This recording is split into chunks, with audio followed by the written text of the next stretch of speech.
하나님께서 우리에게 주시는 말씀은 열왕기하 6장 14절에서 17절의 말씀입니다. 제가 보는 성경으로 구약 569쪽입니다.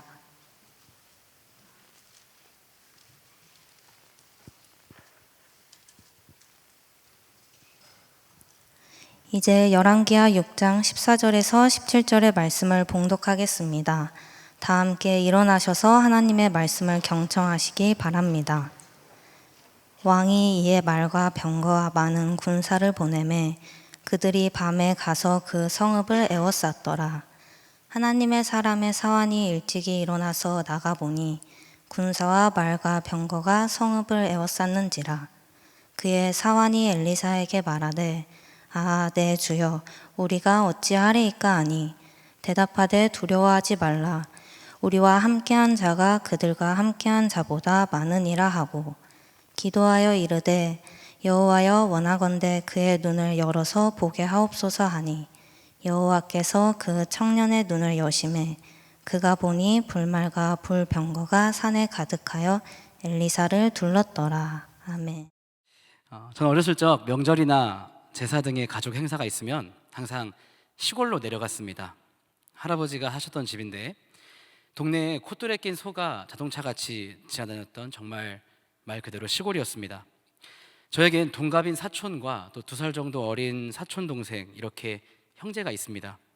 그땐 스마트폰도 없었으니까 남자아이들 셋이 모이면 하루 종일 신나게 동네 구석구석을 해주고 다녔습니다.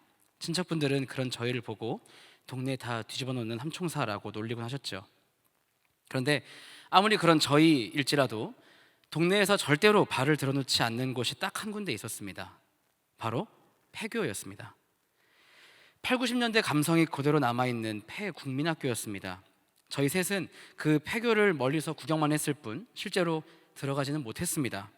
왠지 모를 음산한 기운을 느껴서 그랬습니다. 물론 사실은 그냥 무서워서 안 갔습니다. 제 또래이신 청년들은 아시겠지만 그때 당시 무서운 게 딱 좋아, 이런 시리즈가 굉장히 유행했었거든요. 그러니까 저희에게는 폐교의 이미지 자체가 그냥 공포였던 거죠. 어느 날이었습니다. 그때도 가족 행사로 셋이 이렇게 모이게 되어서 함께 TV를 보고 있는데 어렴풋한 기억으로는 미국의 어떤 유명한 그 귀신을 보는 사람 이야기가 방영되고 있었습니다. 무슨 가톨릭 쪽 사제였던 것 같습니다.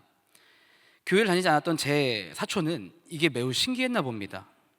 그러더니 저에게 대뜸 민기야, 너도 교회 다니는데 그럼 귀신 보여? 이렇게 묻는 겁니다. 저는 어렸을 때부터 허세가 조금 있었습니다. 사촌의 그 순수한 물음에 뭔가 실망을 주고 싶지 않아서인지 저는 조금 보여라고 답하였습니다.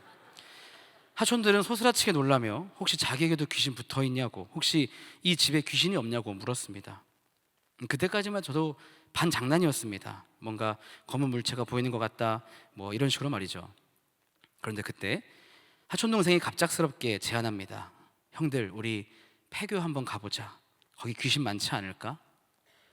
순간 당황하여 거절하려 하였지만 이 사촌 형제들이 너무 신나 보여서 어쩔 수 없이 따라갔습니다. 땅거미가 거의 질 무렵이라 살짝 어두웠습니다. 너무 무서웠습니다. 정말 가기 싫었습니다. 이 흥분한 하촌들에 의해 거의 연행되다시피 끌려 들어갔고 학교 건물 안으로 창문을 넘어서 들어갔습니다. 다시 말씀드리지만 정말 무서웠습니다. 그러나 각 교실에 들어갈 때마다 사촌들이 저에게 형, 여기 뭐 보여? 민기야, 너 혹시 여기서 굿할 수 있어? 뭐 계속 물어보길래 저도 어쩔 수 없이 애써 덤덤한 척 무언가 보이는 연기를 계속 했습니다. 귀신이랑 대화하는 연기까지도 했습니다. 별걸 다 했죠. 그때 들었던 한 가지 생각이 있습니다. 보이지 않는 것을 본다는 것은 참 힘든 일이구나. 여담이지만 제 사촌들은 그때 저의 연기를 진심으로 믿었다고 합니다. 이럴 줄 알았으면 연기자로 나가는 건데 말입니다. 맑은 날 정오, 시야가 확보된 상태에서 시력이 아주 좋은 사람이 육안으로 무언가를 판별할 수 있는 거리는 이 지구의 공률 때문에 약 5km 정도가 한계라고 합니다. 그렇지만 우리는 알고 있죠.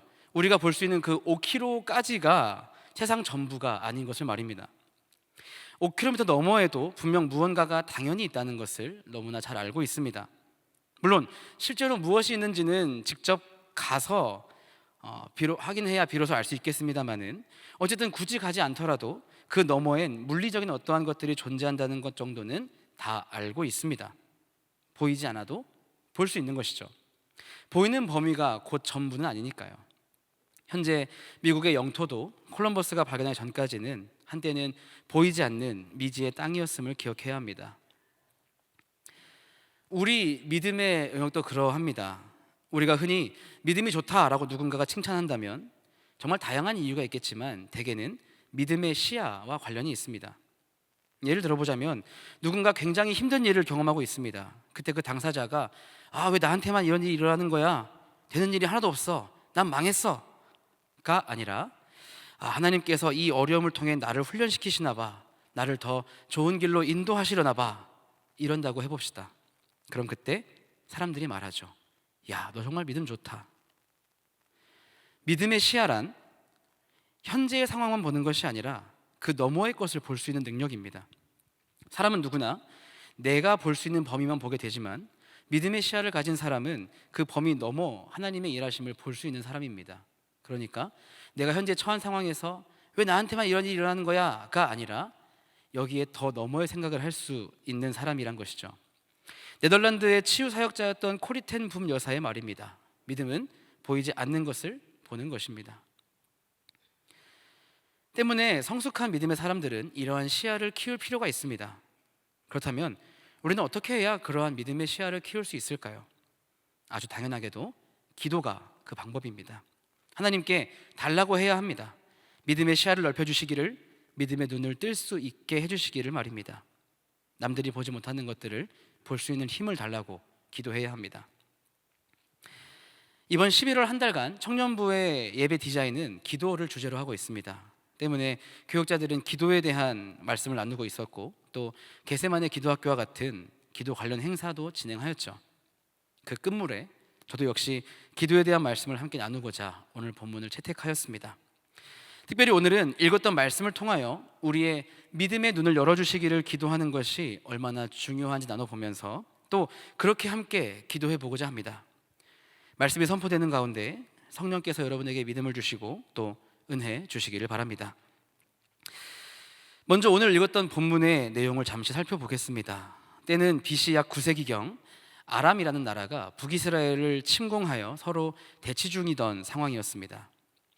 당시 아람의 왕이었던 벤하닷에게는 한 가지 고민이 있었다고 합니다. 왕이 그의 신복들과 은밀히 전술을 의논하여서 실행하려고만 하면 희한하게도 이 이스라엘군이 진즉에 알아차리고 의논된 요충지에 미리 군사를 보내어 방비시켜 놓는 겁니다. 작전이 실행되기도 전에 번번이 실패만 하게 되어서 이 아람 군대의 침공은 늘 제자리 걸음만 걷고 있었습니다.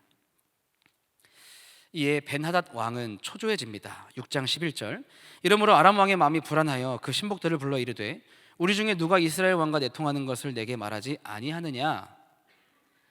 왕의 생각으로는 이 비밀 전략회의를 통해 계획된 전술이 이렇게 지속적으로 노출이 되니까 함께 기획했던 참모진들 중에 첩자가 있을 수도 있다고 본 겁니다.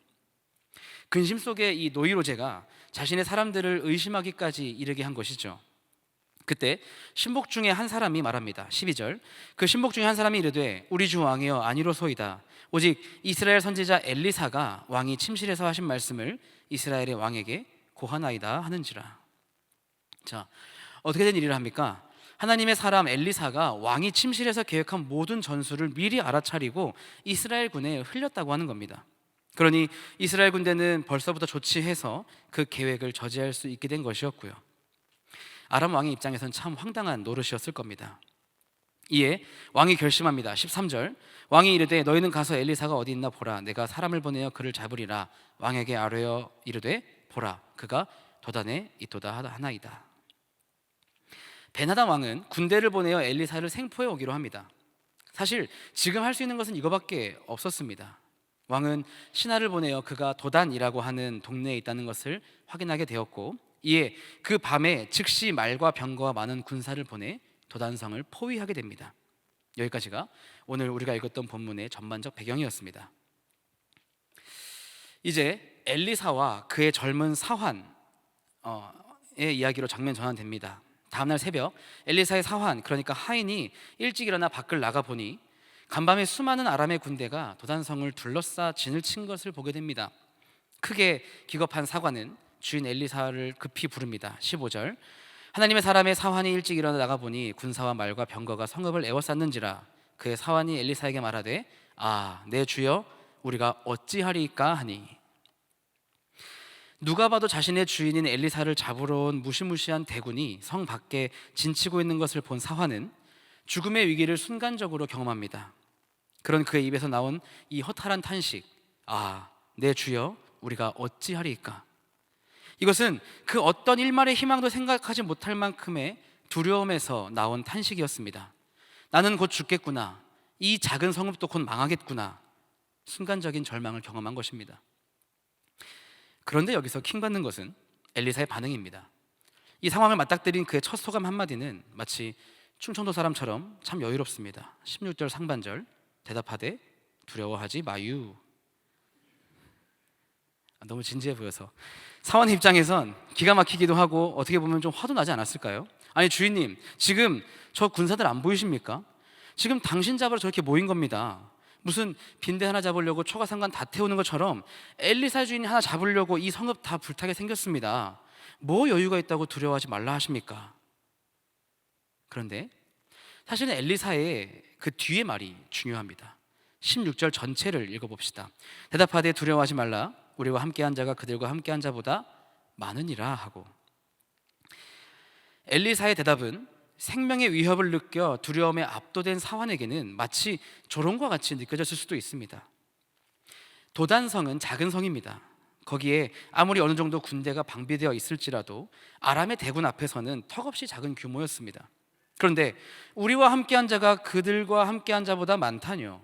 엘리사는 도대체 무엇을 믿고 이렇게 여유로웠던 것일까요? 바로 다음 절을 봅시다. 여기서 엘리사의 초연함의 비결을 찾을 수 있습니다.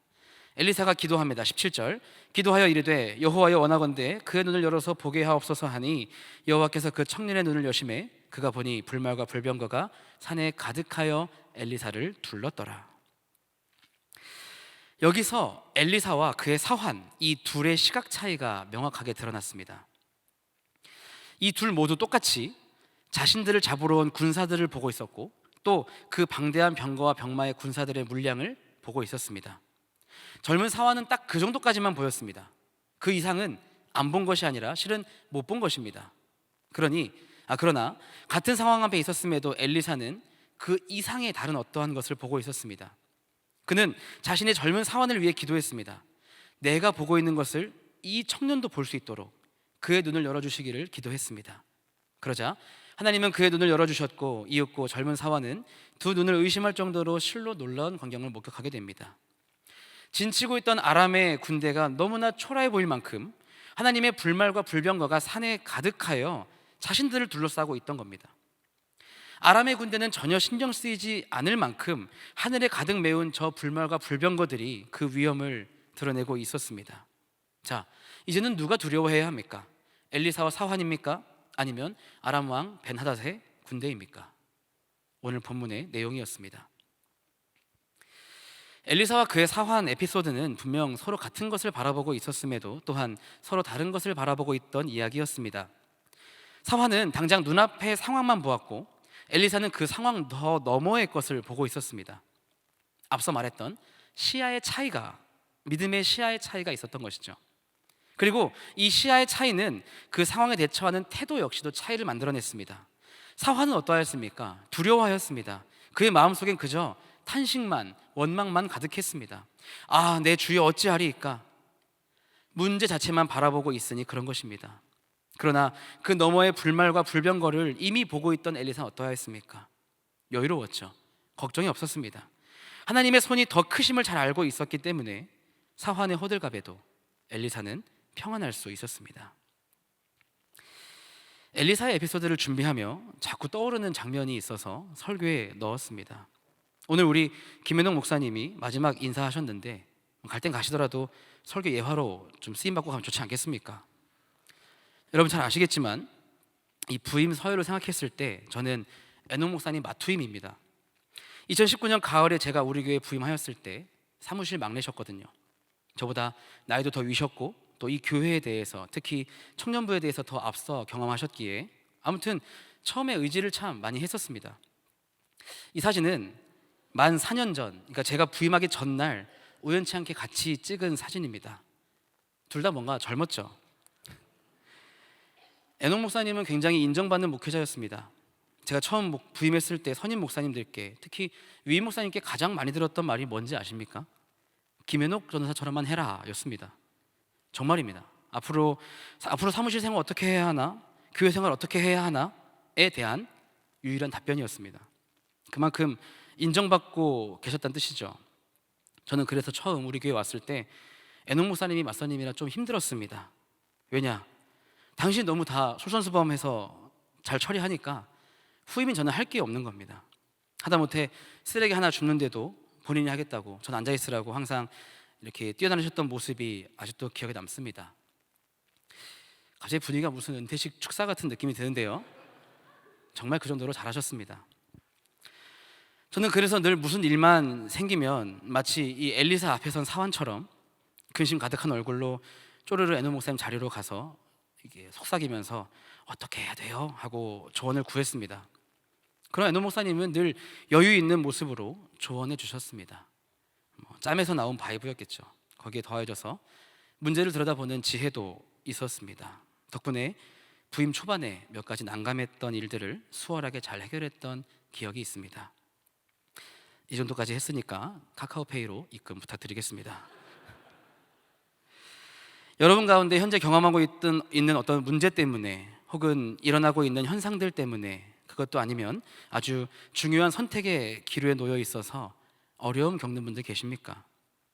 눈앞의 상황 때문에 초조하고 불안하여 문득문득 심장이 철렁 내려앉는 분들 계십니까?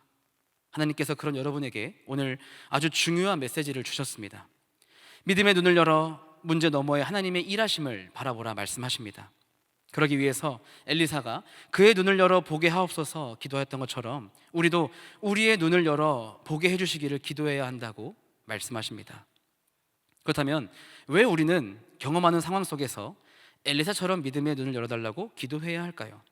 그리고 그렇게 우리 믿음의 눈을 열어주시기를 기도할 때 생기는 구체적인 유익은 무엇이 있을까요? 함께 그 이유와 유익을 살펴보면서 우리의 삶 속에 엘리사의 기도를 녹여내 보고자 합니다. 더 나아가서 이를 통해 우리가 현재 겪고 있는 인생의 문제를 하나님의 방법으로 해결해 나가 보고자 합니다. 첫째, 믿음의 눈을 열면 현재를 온전히 볼 수 있게 됩니다. 중국의 속담 중에 이런 말이 있습니다. 문제가 발견되면 신속히 해결해야 한다. 뭐 이런 전 중국어 못합니다. 너무 당연한 말이지만 사실 이것이 쉽지 않습니다. 현재를 제대로 직면할 믿음과 용기가 없다면 신속한 해결 역시 불가능하기 때문입니다. 일반적으로 어떤 문제를 경험하는 사람은 그 현상 앞에서 기진하여 낙담하고 포기해버리곤 합니다. 당장 일어나서 움직여야 하는데 소위 멘탈이 나가서 버퍼링이 생기는 겁니다. 그렇게 되면 신속한 해결도 당연한 말이 아닌 어려운 일이 됩니다. 문제가 생겼을 때 상황을 온전히 바라보지 못하고 눈을 감아버리면 현재를 놓치게 됩니다. 더 나아가 미래까지 놓치게 됩니다. 1985년 세계 권투협회 주니어 플라이급 챔피언이었던 유명우 씨는 자신의 선수 생활을 회고할 때면 자신을 가르쳐 주셨던 관장님의 말씀이 늘 기억에 남는다고 합니다. 명우야, 차라리 눈을 뜨고 맞아라. 눈 감는 순간 KO 당한다. 무슨 말입니까? 복싱을 배워보신 분들은 아시겠지만 주먹이 날아올 때 눈을 감으면 안 됩니다. 상대의 눈빛, 몸동작, 어깨, 그리고 주먹 하나하나 놓치면 안 됩니다. 그래야 피하거나 막고 다음 카운터를 준비할 수 있게 되거든요. 하지만 일반적인 사람들은 주먹이 날아오면 눈을 뜨지 못합니다. 옆 사람에게 한번 주먹질 해보십시오. 책임은 못 집니다. 어쨌든 주먹을 이렇게 하지 말걸, 눈앞으로 이렇게 했을 때 순간적으로 눈을 감아버릴 겁니다. 두려워서, 겁이 나서, 혹은 어찌할 바를 몰라서 반사적으로 날아오는 이 주먹을 직시하지 못하는 겁니다. 그렇게 한 방 맞으면 그대로 넉다운이 되거나 한 방으로 끝나지 않을 수도 있습니다. 때문에 어떠한 공격이 날아와도 눈을 부릅뜨고 상대를 바라보고 있어야 하는 것이 복싱입니다. 엘리사가 자신의 젊은 사환을 위해 기도하자 사환이 눈을 열어 목격하게 된 것은 단순히 불말과 불병거의 장엄함만이 아니었습니다. 그제야 현재의 상황을 온전하게 볼 수 있게 되었던 것입니다. 제가 앞서 본문 설명하며 잠시 언급하였지만 지금 두려워해야 할 사람들은 엘리사와 자신이 아니었습니다. 저 앞에 아무것도 모르고 진치고 있는 아람의 군대가 두려워 떨어야 마땅했습니다. 자신이 있는 성읍이 사방에서 우겨쌈을 당하고 있다고 생각했는데 이제 보니까 아람의 군대가 저 하늘의 군대에 우겨쌈을 당하고 있었던 것을 발견합니다. 그렇습니다. 이처럼 믿음의 눈을 열게 되면 상황을 온전히 마주할 수 있게 됩니다. 문제 속에 눈을 감아버리면 전혀 알 수 없습니다. 그러나 믿음의 눈을 열게 되면 문제를 직접적으로 마주할 수 있는 용기를 얻습니다. 그때 조금 더 이성적으로 침착하게 정확하게 판단할 수 있게 됩니다. 그리고 그렇게 될 때 두려움이 여유로, 위기의식이 기회를 향한 모험심으로 바뀌게 됨을 경험할 수 있습니다. 사랑하는 여러분, 여러분의 삶에 어떠한 문제가 찾아왔습니까? 혹은 어떠한 선택의 기로에 놓여 있습니까? 피하고 싶을 수 있습니다. 막연하게 도망치고 싶을 수 있습니다. 그러나 그렇게 되면 현재에서 정말 중요한 것들을 놓칠 수 있게 됩니다. 하나님께서 숨겨놓으신 나를 위한 특별한 선물을 미처 발견하지 못할 수도 있습니다. 나를 성장시키고 상황을 변화시키며 이 문제와 고민을 통하여 오히려 놀라운 일을 경험할 수 있는 기회를 놓쳐버릴 수도 있다고 있습니다. 우리는 이것을 하나님의 뜻이라고 부르죠. 자, 어떻게 해야겠습니까? 엘리사가 사환을 위해 기도했던 것처럼 여러분 스스로 여러분 믿음의 눈을 열어주시기를 기도하시기 바랍니다. 현재를 똑바로 마주할 수 있는 믿음과 용기를 달라고, 그래서 현재에 숨겨진 하나님의 뜻을 발견할 수 있게 해달라고 기도하시기 바랍니다. 오늘 말씀을 듣고 돌아가는 모든 청년 여러분들이요, 어떠한 삶의 문제 앞에서도 무너지지 않고 믿음의 눈을 부릅뜨고 버텨내어 승리할 수 있는 모든 여러분들이 다 되시기를 바랍니다. 둘째, 믿음의 눈을 열면 미래를 온전히 볼 수 있게 됩니다. 10대 후반 무렵 어떤 선교단체 집회에 드럼 봉사를 몇 번 간 적이 있었는데 어느 회식 자리에서 소위 미래를 볼 수 있다고 하는 이상한 목사님을 만났습니다. 미국에서 한참 활동하시다가 이제 귀국했던 차였는데, 어쨌든 저는 그때 고등학생이었어서 뭐 신앙도 없었고 개념도 없었어서 그분께 아무 말이나 막 던지다가 이런 질문을 드렸습니다. 목사님, 그럼 저 미래에 결혼할 사람도 보이세요? 당시 함께했던 형 누나들은 에이 민기야, 그런 거 여쭤보면 안 돼 라고 하였지만 그 목사님은 빙그레 웃으시면서 목사님은 너랑 결혼할 사람 이름이 뭔지 나이는 어떻게 되는지 지금 어디 있는지도 다 알아. 하지만 지금부터 벌써 알 필요는 없어 라고 하시는 겁니다. 저는 초흥분해서 뒤에 얘기는 다 무시하고 그냥 알려달라고만 애원했습니다. 힌트라도 달라고 징징댔습니다. 그러자 그 목사님이 마지못해 해주신 얘기입니다. 굉장히 아름답고 멋진 여성이 보이네. 음악도 전공하셨고 연주도 많이 하셨네. 저는 그때부터 나는 성악이나 이 클래식 전공한 분과 결혼하겠구나 하며 살았습니다. 그리고 약 10년 후 저는 경영학을 전공한 사무직 여성과 결혼하여 잘 살고 있습니다. 네, 맞습니다. 그 목사님 사자였던 것 같습니다. 사람은 누구나 미래의 일을 알고 싶어 합니다. 나는 어떠한 직업을 갖게 될까? 나는 누구와 결혼하게 될까?부터 시작하여 인생에 찾아오는 소소한 이벤트까지도 그 결과를 알고 싶어 하는 것이 사람입니다. 여러분 그거 아십니까? 믿음의 사람들은 모두 앞날을 내다볼 수 있는 능력이 있습니다. 믿음의 눈을 열면 우리에게 찾아오는 다양한 문제들이 어떻게 해결될지 미리 알 수 있는 능력이 생깁니다. 저도 사자같이 보이십니까? 제 얘기를 조금 더 들어보시면 좋겠네요. 엘리사의 사환이 새벽 일찍 일어나 밖을 내다보니 아람의 대군이 도단성을 에워싸고 있었습니다. 사환은 빠르게 미래를 그려보았습니다. 저들은 곧 이 성을 침공할 것이고 엘리사는 붙잡혀갈 것이며 자신은 죽임당하게 될 것이 뻔히 보였습니다. 정말 불보듯 뻔한 미래였습니다. 그런데 엘리사가 자신의 눈을 열어서 보게 해주시기를 기도하자 자신이 그렸던 미래가 바뀌었습니다. 불말과 불병거가 아람의 군을 향해 창을 뻗고 있는데 이젠 저들이 큰일 났구나, 이렇게 그려지지 않겠습니까? 믿음의 눈을 열어서 보게 되었더니 자신이 예측했던 미래와는 전혀 다른 미래가 보였던 것입니다. 엘리사는 진작에 그 미래를 보고 있었기 때문에 그러한 여유로움이 있었던 것이고요. 같은 현상을 경험하고 있을지라도 믿음의 눈을 열어 문제를 내다보는 사람은 삶의 트러블 앞에서도 결코 무너지지 않습니다. 지금의 현상 넘어 하나님의 도우심을 내다볼 수 있는 믿음의 넉넉함이 있기 때문입니다. 문제 앞에서도 염려치 않고 하나님만 바라보다 보면 어느새 놀라운 방법으로 나에게 가장 최선의 응답으로 문제가 해결되는 것을 곧 발견하게 되리라 확신하기 때문입니다. 이렇듯 믿음의 눈을 열면 미래를 내다볼 수 있습니다. 그 미래란 하나님의 뜻대로 이루어 주시며 하나님의 최선으로 인도하심입니다. 앞으로 어떻게 될까요? 하나님의 뜻대로 될 것입니다. 어떤 결과가 얻게 될까요? 하나님의 최선으로 인도하심을 얻게 될 것입니다. 이러한 대답이 바로 믿음입니다. 사랑하는 여러분, 믿는 것은 곧 보는 것입니다. 어떠한 상황 속에서도 하나님이 여러분을 가장 좋은 길로 인도하실 것을 믿음으로 내다보시기 바랍니다.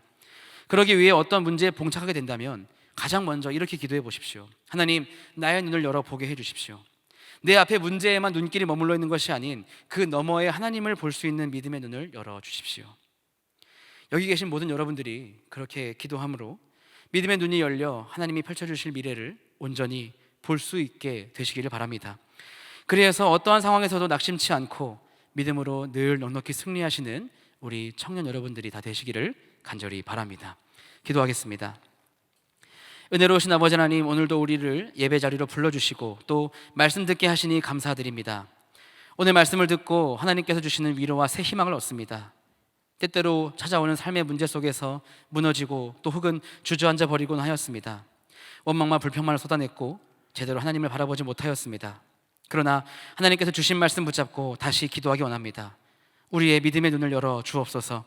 오늘 이 예배를 거쳐가는 모든 이들이 어떠한 인생의 갈등 앞에서도 낙담치 않고 믿음으로 바라볼 수 있는 용기와 은혜를 더하여 주옵소서. 우리 믿음의 주여, 우리를 더욱 온전케 하시는 예수님의 이름으로 기도합니다. 아멘.